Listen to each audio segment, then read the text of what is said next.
Well, look, this is clear. The Pacers choked this game away. There's no doubt about that, right? So many boneheaded plays. It's almost too hard to list them, but the two turnovers in the final 27 seconds was a huge part of it. And then Rick Carlisle not calling a timeout to advance the ball with 10 seconds to go. Which he took full blame for. He did. He said, look, this loss is on me. And everyone thought, oh, he's just covering for his players. That's what coaches do. No, he's right. Because there was still the opportunity for them to win that game when that ball was going into the court. And if it was on the other half of the court, Jaylen Brown is not hitting that corner three. No. So I didn't understand why, as an experienced coach, as Rick Carlisle, made that mistake. However, even after all of that, and they should have won, the fact that the Celtics came and took it after playing such a sort of discombobulated game throughout most of the night, that to me was really impressive. I am fine with the narrative that the Pacers choked this game away, but I'm not fine with the narrative that they handed it to the Celtics. Because we can't sit here and criticize Boston for not having their act together late in games that are really important, despite their overall clutch numbers. And then not give them credit and say, that was a foregone conclusion after the Pacers choke job, that they won this game. First of all, that Jaylen Brown shot was a very difficult shot with Pascal in his face, and particularly difficult for him. You know what he's shooting from corner threes in the playoffs? 22%. That means there was an 88% chance that ball wasn't going anywhere. Yet they did call that play for Jaylen to shoot that shot from that corner. They did. They had faith in him, but that doesn't mean that it was a gimme, that it was just, oh, well, the Celtics flubbed the inbounds, so therefore Jaylen was going to hit the winner. No. More times than not, many times than not, he wouldn't have hit that shot, but he nailed it. And look, after that, the Pacers, with all of their mistakes, still, it was square going into overtime, and they got the first basket in overtime. So I'm not erasing all the stuff that they did at the end of regulation, but they still had a chance to just continue and win, and Boston instead overmatched them.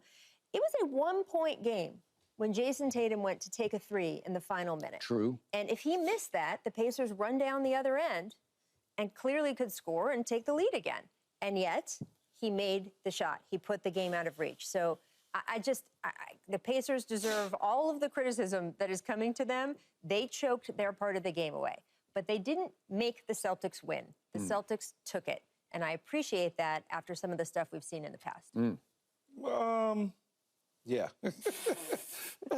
It's the Pacers completely blew it, right, Skip? You talk about down the stretch, the two turnovers in regulation, then the two turnovers in overtime, the off the leg of Halliburton. I don't know what he was doing. He dribbled off his leg. Just here, you take it. But the inbound to Siakam was out of everything that Rachel went through, that was the meat and potatoes of the loss. Amen. Because you had ample opportunity to get across the court, right? So, first of all, T.J. McConnell, I don't know why he's not inbounding the ball. So, he's not inbounding. Then you're there with 1 second, 2 seconds. Okay, you know what? Timeout. You As could. a player, you could just call. I should know the situation, whether the coach says that or not. As a player, I'm supposed to know the situation. What's on the clock? What are we doing right now? Timeout. And if you had called timeout, you would take your coach off the hook for not previously calling the timeout. Yeah, exactly. Okay. So I know it's 8 seconds on the clock. We got the ball. All we got to do is hit one free throw. They're going to foul us. But now I force the ball to Siakam, who doesn't go strong to the ball. Kind of Jaylen was on his back, but if you go really strong to the ball, you grab that. Agreed. Okay, and hold on in that possession. He took a weird route. He's kind of going sideways. Now, he's not coming back toward all of that happened. Yeah. Celtics got the ball. Now I need to switch defense. Because TJ shouldn't even be on the floor at this point. He's an offensive player. He's a liability on the defensive side. So now I get bigger. I don't know if he's a liability, but he's just small. Yeah. What's a liability? At 8 seconds to go in the game, I understand. You're a liability. So now I want bigs on the floor. I'm getting bigger, more athletic guys on the floor so we can switch if we need to. They didn't switch at all. Guys was fighting through, trying to get across the screens. That's one of the reasons Siakam got over so late in Jaylen Brown in the corner and had to just kind of sit there. He closed on him, but now he's stuck in a position if I foul him, which you know, I would probably take my chances on 3 shots versus an open 3, even if he is 22% from the corner. In that moment, guys just tend to, somehow superstar players tend to hit those shots Could make a case. at the end. Yeah. But that whole sequence, Skip, happened where you didn't call timeout, you didn't have the right guy inbound the ball, Siakam didn't go get it, you didn't switch on defense the way you probably should have. That's why they lost the game. A whole bunch of other stuff happened too, but that's the main enchilada as to why they lost the game. Okay. I do agree with Rachel's final takeaway. When it was time, the Celtics said that's enough. In overtime, they took the game over, and they deserved to win the overtime. But the Pacers choked away regulation, obviously. So we have 2 things operating. One led to the other. All right, so let's go back to the first couple of flashpoint moments that inspired a text from you to me, okay? Which one? I don't know. Okay, you were probably texting so many people. He was all over it last night. Okay, these are the Nimhard shots. We got 2 Nimhard shots. There's the first one, and when he hit that, this kid takes and makes big shots for them. Yes. And I'm like, uh-oh, and then he comes right back and does it again. Another Nimhard shot. When he let it go, I was like, I don't know about that. I don't know about that. So he makes 2 shots that put them up 5 points. Oh, yeah, that was my eyeballs. Yeah, the first one put up 5, and the second one put them back up 3 with 46 seconds left. So he made those 2, and you gave me the eyeballs. Yeah, That's kind of side eye, like that wide eye. Yeah. Which is like, uh-oh, because just remember, you know Paul very well, better than we do, actually. But the point is, we have to put up with Paul Pierce day after day after topic after topic, gloating and emoting about the Celtics, how they're just going to cakewalk to another championship here. First one since Paul and company won one back in 2008. And it's over and it's done. And this is going to be simple and easy. And he thought that they would win by, what was it, 15 last night? Right? Okay. So we have to put up with that. And so that's why Key texted me and probably a whole lot of other people like, look what's about to happen. I picked the Celtics, but I would have taken that. I picked them to win yesterday, but I would have taken that L in a heartbeat. Yeah. Oh, I'd have taken it in a heartbeat. Absolutely. I was. Oh, yeah. In a heartbeat, a stopped heartbeat, right? Okay. So now comes what I thought was the first real flashpoint, turning point moment. Jason Tatum missed a 3 with 36 seconds left, and let's see what Halliburton did, as Key referred to. So he missed it. It's a wide open. There's nobody even guarding him. And they get the ball back, and Nimhard falls down, but he gets it to Just Halliburton. take your time. Just easy. You don't need to run up the court. Let him foul you. He dribbled it off his knee. He dribbled it off his own knee. If he takes his time, they're going to foul him. Just take your time. Okay, so we had an incredible emotional swing here because we had the best player on the Celtics missing a wide open 3, and we have seen him in the past do some of this in the past. Not all the time, but some of the time he's missed some of those big shots. And all of a sudden we have the best player on the other team, a back-to-back, now 2-time All-Star, a guy who led the league in assists this year, and he is simply dribbling the ball up the floor. What time is left? So it's 30 seconds. At 27 seconds, the ball goes out of bounds. And I fell out of my chair. He is so good with the bat. He led the league in assists, and he dribbles the ball off his knee in the moment of the game. If he just merely carefully gets the ball across half court, maybe even passes the ball off to Nimhard. If he just dribbles past half, they're going to foul him. Yes. He's rushing up the court. You don't need to rush in that situation. Yeah. There's no need to. Okay, I was just dumbfounded because it's the last thing I thought would happen at that moment from that guy in that situation. I did not see that one coming. Okay, so then we go back down to the other end, and we got a Derek White miss, and then Jason Tatum. What was that shot? He missed another one, the 15-footer. I think we have this at the other end. We're still watching the off. I'm sorry, but that was the one. That was the one for me that I screamed at my TV. Yeah, here's the sequence of Derek White and then Jason Tatum, and he just shoots a big fall away from the free throw line and misses badly. And Siakam gets the rebound, and now we got the take foul on Jason Tatum because he has nothing else left. The game is very, very close to being over, and instead it's side out of bounds. Okay, so now Keyshawn broke down the side out of bounds play. There's Jason Tatum's shot. So he missed 2 big shots in a row. Now let's look at the side out of bounds.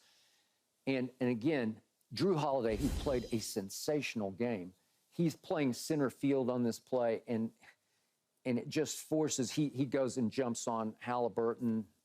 And Siakam, I don't think Siakam wanted the ball very badly. He didn't really come to the ball like she that came toward the inbound, a little more aggressive. Yeah. Instead of going toward the basket, I would have felt like he should have came toward the inbound guy. But the spacing, look at where all the Pacers are on this, right? He doesn't have a lot of options. Trying to throw Pascal Siakam. Nembhard got stuck. He did. Right. Yeah. Trying to throw Pascal open was a huge mistake. Yeah. And by the way, I'm curious if the final 2-minute report later today says that Pascal Siakam actually got fouled on that. But again, maybe. that doesn't change the fact that the inbound should have never happened there. It's so perplexing. It's so perplexing because it's such a simple play just to get the ball in bounds. And if it touches the right palms and fingertips, the game's good because all you have to do is march to the other end and make a free throw. But of course, there was no time called. And now that sets up an inbounds play. And the first thing, I'm going to say this before we go into this again about Drew Holiday, that might have been the best playoff game he's ever played, and he's played a whole bunch of great playoff games. When you look at his line, he's 10 of 16 from the floor. He's 4 of 8 from 3, makes all 4 of his free throws. He has 7 rebounds and 8 assists. And the biggest assist came on this play because that was a pass. Yep. Not that simple, straight down the baseline into the corner, and to hit him on the money right in the shooting pocket, it was some pass that he made. And some play that Joe Mazzulla called because they free up Jaylen Brown off the pick.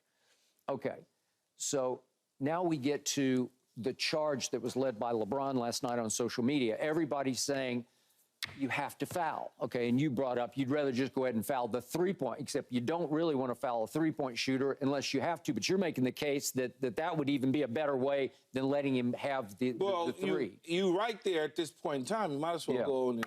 Okay, so LeBron, if we could see his, I think we have his tweet. Yeah. He said, and y'all still want to know why I would foul up 3 every single time, all caps, every single time. And LeBron was just leading the charge because I saw like 50 of these kind of tweets from ex-players and players. Everybody says, go ahead and foul in that situation. You're saying foul the 3-point shot. Well, you might as well. Yeah. Why would you give him an open look? Yeah, I'm still stuck on P.J. Washington last Saturday night, fouled by SGA in the corner. But anyway, that was a different circumstance because it's a 1-point game. But here, I will say this. Look, I agree with LeBron, and LeBron and JJ actually talked about that on their podcast a few weeks ago. I'm always fouling up 3. I don't get it. How do coaches not do this? I think in general that is correct. But I also understand Pascal Siakam's decision in the moment. Jaylen Brown, yes, he is a 72% free throw shooter, so not great. And definitely, if you send him to the line 3 times, there's a good chance he misses one of them, right? Yeah. However, again, he's only at 22%, 88% not corner 3 guy. So, okay, if you look at, he makes 72% of his free throws, but he only makes 22 from there. It's not a dumb decision. No, it's not nothing dumb. But do you think at that moment in time... there are plenty of other dumb decisions, though. This just wasn't one But of them. my whole point on that moment in time, with 8 seconds ago, I don't think it registered in Siakam's brain that at corner 3, he's at 22%. No. Let him take the shot. My whole thing is close out on him, disrupt it, and if he knocks it down, then... I mean, if you knock him down, then put him at the line... Okay. You know he's 72% at the free throw line. That you know. But as far as his 3-point stuff and what corners and all that, I don't think that moment Siakam would even be thinking about that. I don't think he'd be thinking about the percentages, but the coaches do prep the guys. No, of course. They got the scouting report. Jaylen Brown can't really hit the corner 3. No, yeah, of course. So he knows that. Look, your point is so valid about the fact that he got there late. Yeah. And the switch was just off. I mean, there was so much about what the Pacers did wrong on that play from the moment that they lined up on that half of the court and then just didn't have guys in position to actually catch the ball. But the fact that they didn't switch on that Well, they didn't switch on anything. If you look at the bottom of the screen, look at them down playing brother-in-law down there with the Celtics at the bottom. They just sitting there playing brother-in-law instead of just switching it off.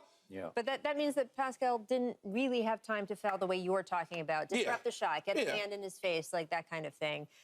Again, this is Pascal not fouling You can argue that he should have, and I kind of agree with the general point that you foul up 3, but that is not what lost them this game. Okay, but real quick point of order. In Rick Carlisle's defense, in the huddle, he said, we're going to foul. So he ordered the foul. And he said that after the game. He said it after the game. And yet, he let Siakam off the hook because Siakam got there a split second late. And Jaylen Brown's already looking like he's going to go in shooting motion, even though he pump faked one time, but Siakam can't know you're going to pump fake. He's just a little late. So he gets there and decides at the last second, I don't want to send him to the free throw line, even though if you had time to sit him down, if you could just sit him down and talk him through this, which you don't have time in real time. But if you, Keyshawn, could talk him through it, I think you'd convince him, just knock him down. Just go ahead and make him go shoot the free throws. Knockdown. Okay, but at least put your, well, because if you knock him down, then all of a sudden I'm just saying, the fragrance is just like, oh, no, wrong thing. But you could do sort of an intentional foul of a three-point But even though he pump faked him, he did. Put your hand up. Okay. He decided to actually lock his hands behind him so that he didn't touch his hand. Just put it up. Yeah. No, I got it. Get in his vision. It was still an extremely difficult shot. Just make it more difficult. It's just not the reason they lost. No. Like, you can nitpick that he should have fouled them up 3, and he no, that's not the reason they lost. The reason they lost is because they were inbounding the ball in that place. And by the way, and Halliburton kicking it off his leg. Look, the Pacers play with such frenetic pace. They also play very loose. I've never seen a Rick Carlisle team play like this, but, you know. That's true. Right? They play like they're on fire in the middle of a tornado. And so I understand that some of these turnovers, while mind-boggling. 22 of them. Right. The most at any team. We're talking about the ones at the end, right? Yeah. While mind-boggling, I mean, how does Halliburton dribble that off his foot? Again, these are in the heat of the moment. Everyone's rushing. It's this kind of thing. The Rick Carlisle decision was not made in the heat of the moment, right? That's his coach, who is a championship coach. He has so much experience. Yeah. It should be automatic. And there was still time when he's having trouble inbounding and doesn't know where to go. He should be the one who doesn't lose his mind. But even Rachel, no, that's very, coaches got to be calm.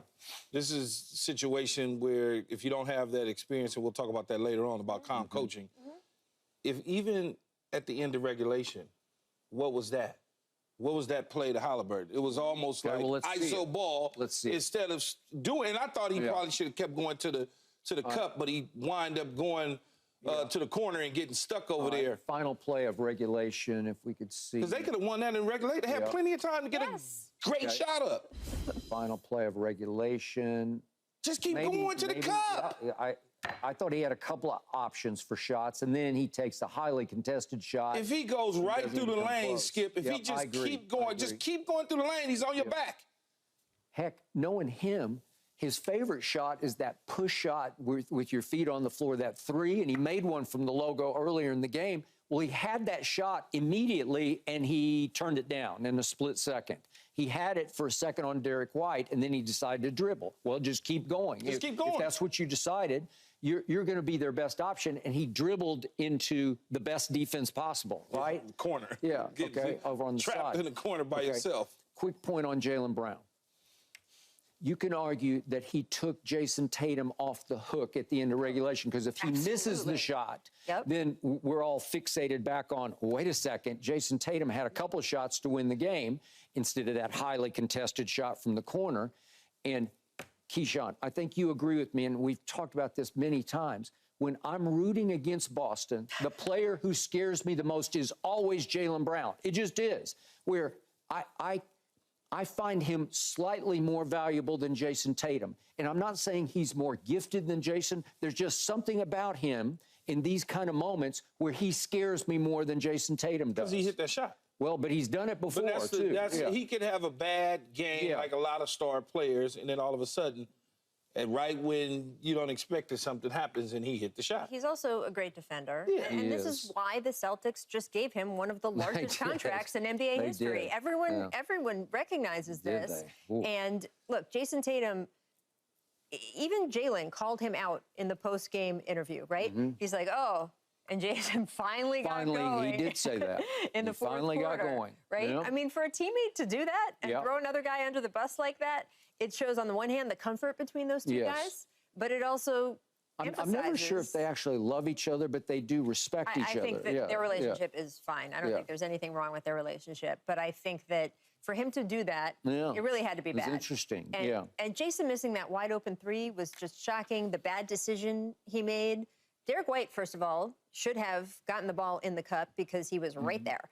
When Jason got the rebound, to not make that just I don't know. I don't know what he was doing. To not make it. And the whole thing was just so perplexing. It was pretty crazy. All right.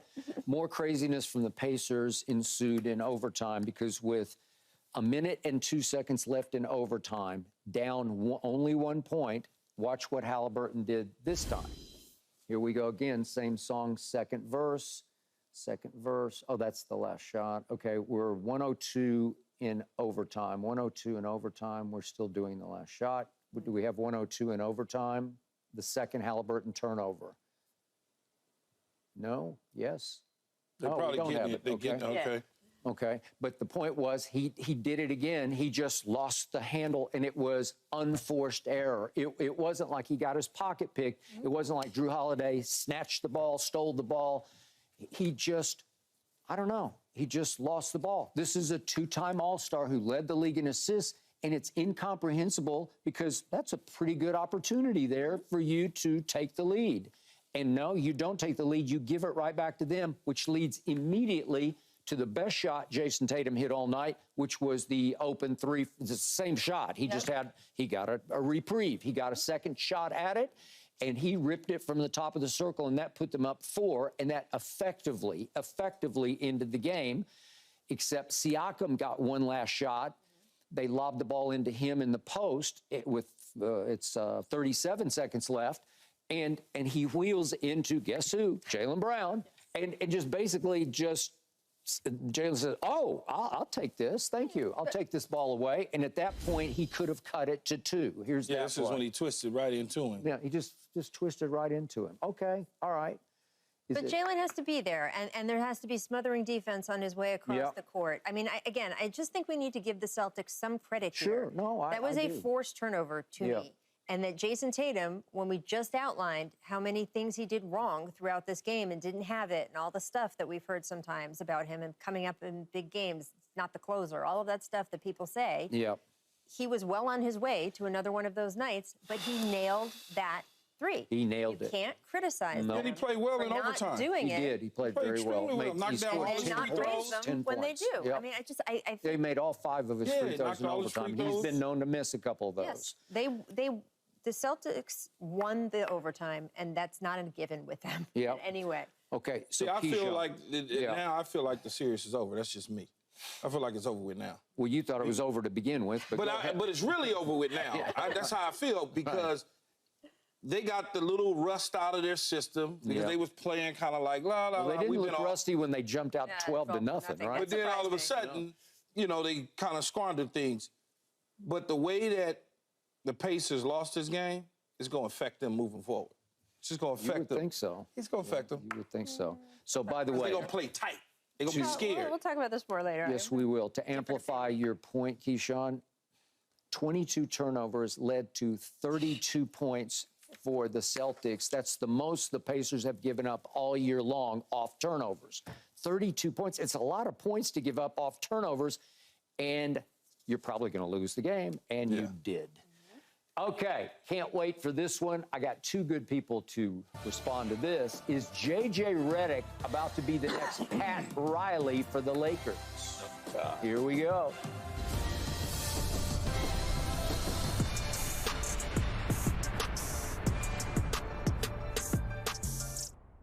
Thanks for watching, Undisputed fans. Do you want more highlights from the show? Make sure to click that subscribe button for all the exclusive content from Undisputed.